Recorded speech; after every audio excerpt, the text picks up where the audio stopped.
Hello everyone, নিকি style স্টোরিতে সবাইকে স্বাগত। তোমরা সবাই কেমন আছো? আশা করি ভালো আছো। আবারও নতুন একটা দিন, নতুন একটা ভিডিও তোমাদের সামনে নিয়ে চলে এসেছি। দেখতেই পাচ্ছ রেডি হয়ে গেছি, আর ভিডিওটা এখন থেকে শুরু করছি। সকালবেলা ঘুম থেকে উঠে ফ্রেশ হয়ে গেছি, সেটা আর তোমাদের সাথে শেয়ার করা হয়নি। এখন ঘড়িতে প্রায় বাজে 10:30। তো একটু বাজারে যাব, টুকটাক একটু মাছ সবজি একটু বাজার করে নিয়ে আসি। তো চলো যাওয়া যাক, কেমন? বাজারে এসেই আগে মাছটা নিয়ে নিলাম, কারণ অনেকটা তো বেলা হলো, মাছ কীরকম কী পাওয়া যাবে সেটাই। তো নেব একটু কাতলা মাছ। আগের দিন ইলিশ মাছ নিয়েছিলাম, তো আজকে আর ইলিশ মাছ নেওয়া হবে না। দেখছিলাম ইলিশ মাছগুলো বেশ ভালোই লাগছিলো, আর আমাদের পশুগুলোর জন্যও মাছ নিয়ে নিলাম আজকে, বাড়ির ওপরে মাছ আসেনি বলে। তো এখানে সবজির থেকে নিয়ে নিলাম একটু লঙ্কা, একটু লাল শাক। দেখো সমস্ত কিছু নিয়ে এলাম, বাড়ি গিয়ে শেয়ার করব তোমাদের সাথে। আর একটু পলিথিন হাউসে এসেছিলাম, বাজারে আসা হয় ঠিকই কিন্তু মনে থাকে না। হ্যান্ড চপারগুলো অনেক দিন ধরেই ভাবছিলাম নেব, তো আমার ছিল, ভেঙে গেছে বলে ওই জন্যই নিয়ে নিলাম। এই টুকটাক জিনিসগুলো কিনতে আমার বেশ ভালোই লাগে। তো নিয়ে বাড়ি চলে এসেছি, আর সমস্ত সবজিগুলো একটা জায়গায় ঢেলে নিয়েছি। তো দেখো বিন, গাজর, পটল, উচ্ছে, চাল কুমড়ো, টমেটো, কাঁচা লঙ্কা, ডিম, বিন, তারপরে বরবটি, একটু লাল শাক নিয়েছি, তোমাদেরকে বাজারেই বললাম। আর এদিকে মাছের মধ্যে কাতলা মাছ, আর ওদের জন্য আট ট্যাংরাও নিয়ে এসেছি। তো এদিকে সকালে কি খাবো বলে সেটাই ভাবনা চিন্তা করতে করতেই মা বললেও ডিম সিদ্ধ বসিয়ে দিয়ে, ঘরে যেহেতু ব্রাউন ব্রেড রয়েছে তো সেটাই একটু বাটার দিয়ে ছেঁকে নেব। তো সমস্ত কিছু সবজিগুলো একটা ঝুড়ির মধ্যে রেখে দিলাম, মা বললো আমি পরে ফ্রিজে তুলে নেব। তা আমি এদিকে ডিম সিদ্ধ বসিয়ে রেখেই ডিমগুলো যে বাজার থেকে এনেছিলাম ওটা একটা কন্টেনার করে রেখে দেবো। আমাদের এরমই হয়। দেখো ডিমগুলো কি সুন্দর ফুটছে। আমি একটু হাফ বয়েল খেতেই ভালোবাসি। ওদিকে ডিমটা হতে থাক, আর এদিকে যেহেতু লাল শাক এনেছি, ঝটপট করে লাল শাকটাও বেছে নিচ্ছি। আমার শাকের মধ্যে একমাত্র লাল শাক আর কলমি শাকটাই বেশি ভালোবাসি। তো এই বর্ষাকালে মা বলে যে বেশি শাক খেতে নেই। হ্যাঁ ঠিক আছে, চলো আজকে শাকগুলো ভালো দেখলাম বলেই ওই জন্য বাজার থেকে নিয়ে চলে এলাম। তো এদিকে তো দেখো ডিম সিদ্ধও হয়ে গেছে, আর বাটার দিয়ে পাউরুটিটা ছেঁকে নিচ্ছি সবার জন্যে। বাবা যেহেতু রুটি আর তরকারি ছিল, আলু তরকারি, বাবা বললো না আমি ব্রেড খাবো না। তো আমাদের তিনজনের জন্যে, ভাই, আমার, মায়ের জন্যে ব্রেডটা বাটার দিয়ে ছেঁকে নিচ্ছি। আর আমাদের প্রায়ই এই জলখাবারটা হয়ে থাকে, সবাই ভীষণ ভালোবাসি। খাওয়া দাওয়া তো অনেকক্ষণ আগেই হয়ে গেছে, আর এদিকে রান্নার সব কিছু জোগাড় করেও নিয়েছি। দেখো আজকে কাতলা মাছ করব হালকা পাতলাভাবে, পটল আলু দিয়ে শাক করব, আর একটু কুমড়ো ভেজে নেব। মাঝে মাঝে এমন সিম্পল মেনুই ভালো লাগে, তোমরা কি বলো? আমার তো বেশ ভালোই লাগে।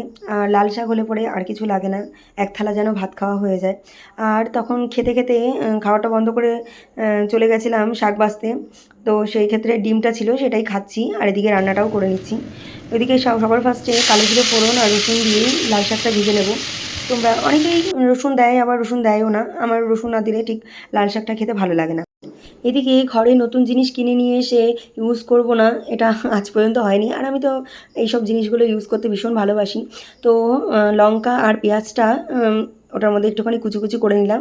আর এদিকে কড়াইতে তেল গরম করে শাকটা তো অনেকক্ষণ আগেই নামিয়ে রেখেছি, আর এদিকে কুমড়োটাও ভেজে নিচ্ছি। কারণ মা খেয়ে একটু ডাক্তারের কাছে যাবে, তো ঝটপট করে রান্নাটাও সকাল সকাল করে নিতে হচ্ছে।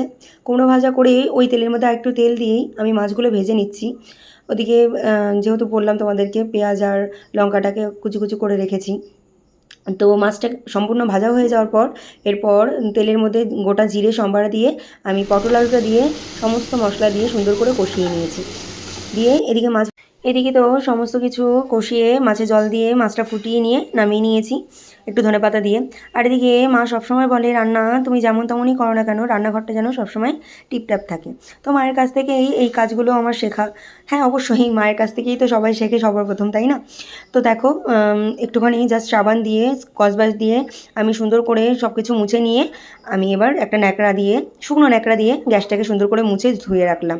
কারণ এমনি ওটা গ্লাসের, মুছে না রাখলে পরে সমস্ত কিছু নোংরাই থেকে যাবে। দেখো একদম সুন্দর করে মুছে নিয়েছি, ঝকঝক করছে আর কি, এটা মায়ের থেকে শেখা। মা সকালে মাছ ভাজা একটু শাক ভাজা দিয়েই খেয়েই সঙ্গে সঙ্গে ডাক্তারখানায় চলে গেছে।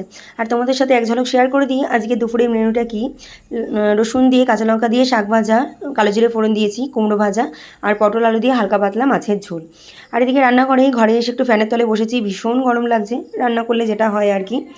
তো একটু বসেই স্নান করতে করতেই দেখি মা ডাক্তার দেখিয়েই চলে এসছে। রান্না করতে আমার যেটুকুনি টাইম লেগেছে সেটুকুনির মধ্যেই মায়ের ডাক্তার দেখিয়ে চলে এসেছে।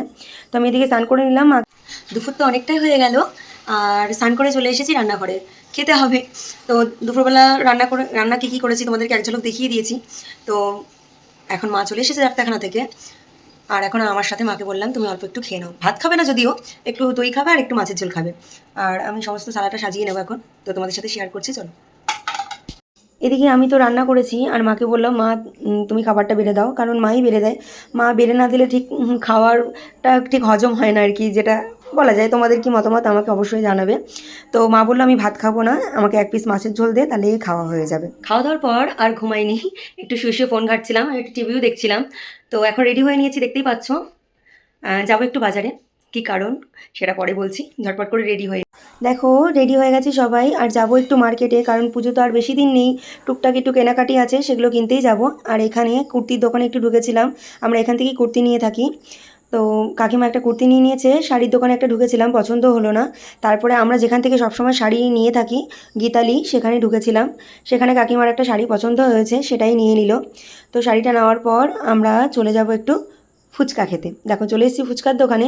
এই দোকানে মা মা এই দোকানে ছাড়া ফুচকা খাইই না, মানে। তো এখান থেকে সবাই মিলে ফুচকা খেয়ে নিচ্ছে, আর ফুচকাগুলো খেতে ভীষণ ভালো লাগে। তোমরা যারা রানাঘাটে থাকো অবভিয়াসলি চিনতে পারবে ফুচকার দোকানটা, স্টেশনের ঠিক কাছেই এই দোকানটা। ফুচকা খেয়ে মুড়ি মাখা নিয়ে নিচ্ছি, এই কাকিমার দোকানে মুড়ি মাখা ভীষণ ভালো খেতে। এই মুড়ি মাখা নিতে নিতে সুস্মিতা ফোন করলো যে সুস্মিতার বাড়িতে যেতে হবে। বাজার থেকে সব কিছু কেনাকাটি করে চলে এসেছি সুস্মিতার বাড়িতে। আর এখানে কি আসর বসেছে দেখো, এগুলো এগুলো খেলে কিন্তু পুজোর আগে ওয়েট কমবে না।